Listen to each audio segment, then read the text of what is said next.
comic dudes. Have you ever been in a situation like this? What's up, gamers? Today I'm going to be eating a banana. Classic Cayden stuff.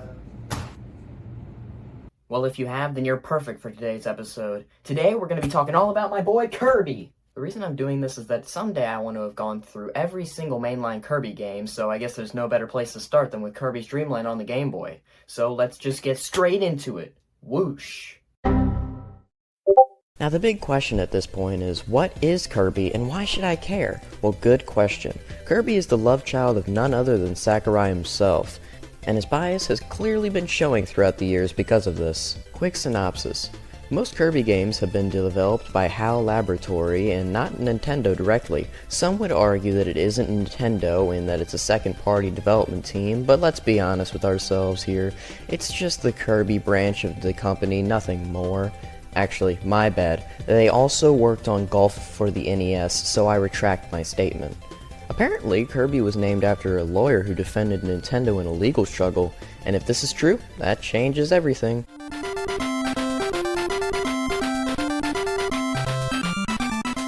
Kirby's Dreamland is Kirby's debut game and came out in 1992. For some reason, he was represented as white in the box art, because they weren't able to communicate that he's supposed to be pink in the art commission. The enemies are also looking a tad off, but it's probably nothing.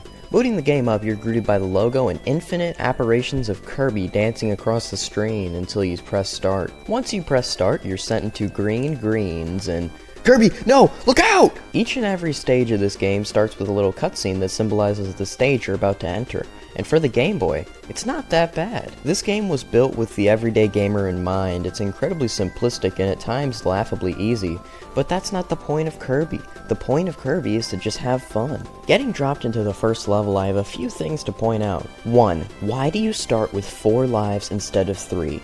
It just makes zero sense. It hurts me psychologically so bad that I had to jump into a bottomless pit as soon as I started so that I could get it back to 3, as God intended. Also a part of the HUD is Kirby's HP bar with 6 hit points that can be restored with random portions of food throughout the different levels, which is really cute in my personal opinion. Available to Kirby's roster is walking, jumping, inhaling stuff, exhaling stuff as a projectile, or maybe inhaling people just to swallow them for fun. Arguably the most important part of Kirby's moveset is his balloon float thing that he does. Yeah, it's completely busted and can avoid any danger presented by enemies, but then again, it's pretty fun to use and the gravity feels really intuitive.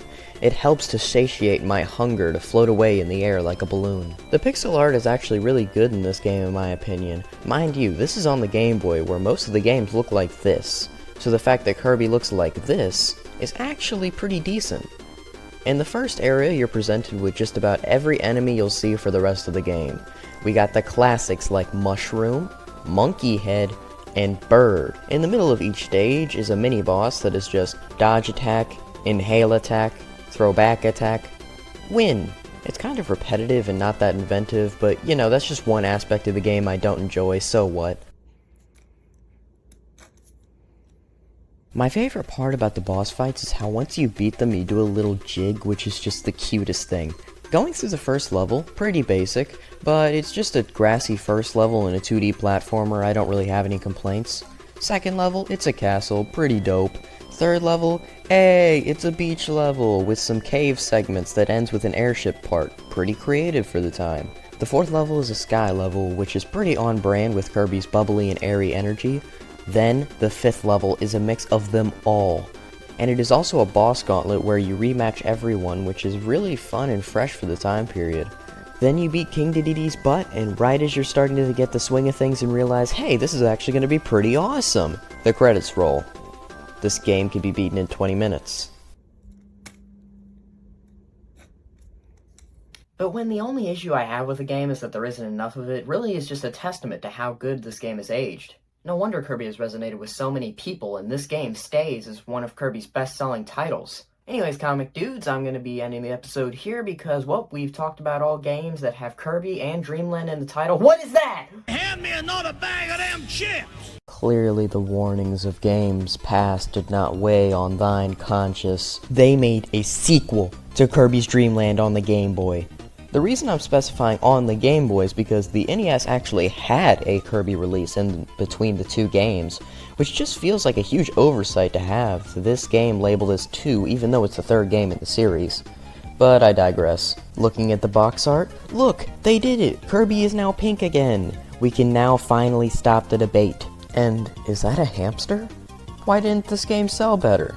Booting the game up, you can see how well the graphics have improved in the time span between Kirby's Dreamland 1 and 2. I mean, look at this title screen. Sadly, the many clones of Kirby have been melted down into one being since, and now there's just one Kirby to meet you. And are those save files? With percentages? Completionists have never been so happy. This game has its very own interactable mini-map, which is always neat to see. I mean, look at little Kirby. Isn't he just so wholesome? The intro cutscenes for each stage are back from the first game, which is always nice to see. Entering each area on the mini-map, you are sent into a hub world where you can enter the different levels that must be completed in order to progress. Each level is pretty short, however the game makes up for it in how many there are. However, in the first level in a secret room there's a parasail that if you inhale and eat, you will gain its ability. And this is my segue into talking about Kirby's Copy's abilities. This feature was not implemented in Kirby's Dreamland, probably because of the constraints set by the Game Boy, but in his NES adventure he was given the ability that we call the Copy ability, which he was able to carry over into this title. Kirby's Copy ability is quite simple in concept, but super fun in practice. How it works is that there are certain enemies that once you consume, you take whatever power they had for your own. Some enemies may not be compatible with the ability because they're either too strong, too lame, or have too much plot armor. Every ability to take works vastly different from the last, and all the different ways they function affect how levels can be played. Some rooms and collectibles can only be accessed whenever a certain ability is held, causing it to be very hard to decide which abilities to keep and which ones to toss. Also, if you get hit by an enemy, you'll lose your ability. If you manage to eat it before it disappears, then you can get it back, which feels fair. Or if you just want to get rid of your ability out front, then just hold select until you lose your ability. This mechanic carries over to almost every Kirby game after Adventure on the NES. Anyways, explanation over. Back to the game. The HUD in this game is a lot less obnoxious than the one in Kirby's Dreamland 1. We got Kirby's 6 health point health bar, which is healed with yummy food as per usual. Then the star bar, which once it fills up with 7 stars, you'll get an extra life. But then at the bottom we got the score, life count, and the level number. However, this score tends to disappear when he's fighting a boss because that's where the boss's health goes. Not to mention the Kirby reaction cam in the corner that changes as Kirby gets different abilities, which Doom would shamelessly steal 2 years prior. The fact that you start off with 2 lives instead of the 4 that was in Dreamland 1 somehow hurts my soul more in a way that I cannot describe. Defeating the first mini-boss in level 2, the sack he was protecting breaks open and— oh my god, is that a hamster? I'm sold. Yes, that's right. Not only does Kirby get copy abilities, but he also gets different mounts that he can use across his journey. And the best part is, their abilities mix with your own. For example, instead of turning into a fireball when using the fire copy ability, your hamster friend just starts spitting fire like any SoundCloud rapper would. I love my boy Rick. He is so epic and so awesome. I hope no bird thing takes him away from me, ever. At the end of each stage, you're sent into a bonus level where you have to jump at the right time in order to get as high as you can into the clouds, with different prizes on each cloud, which is always satisfying to do perfectly. And Rick also does a little dance when you do this. This is the best game ever. Once you beat all the levels in this specific world, which usually takes like 10 minutes each, you get to fight the boss to continue your journey. Beating the first area, you can go to the second, which is a forest, where once you knock down another sack— Rick, no! They killed him! For some reason, the stupid game makes you use this stupid bird thing instead of Rick, because this game is so stupid.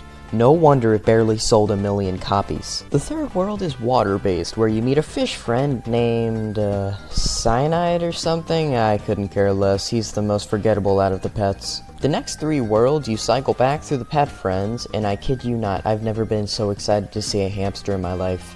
And the boss for the 4th world is just the cutest little guy. Look at him, he didn't deserve this life. Anyways, this game is just more of the same until you get to the final boss, King Dedede, who, whenever you beat, you win.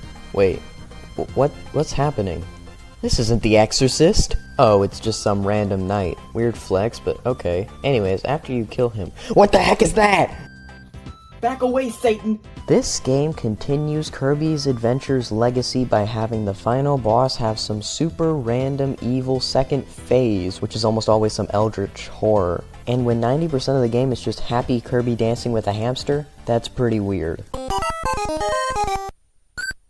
Considering how much more content and how much more fun Kirby Dreamland 2 is than the first, it's just so shocking to me how much the first one overshadowed it. Because in all honesty, I feel like Kirby Dreamland 2 has every right to be more recognizable than the first. Anyways, after that experience, I'm done talking about any and all games with the words Kirby and Dreamland in the title. I'll see you all next time. What is that? Alright, that's it. I've had it. I'm out of here.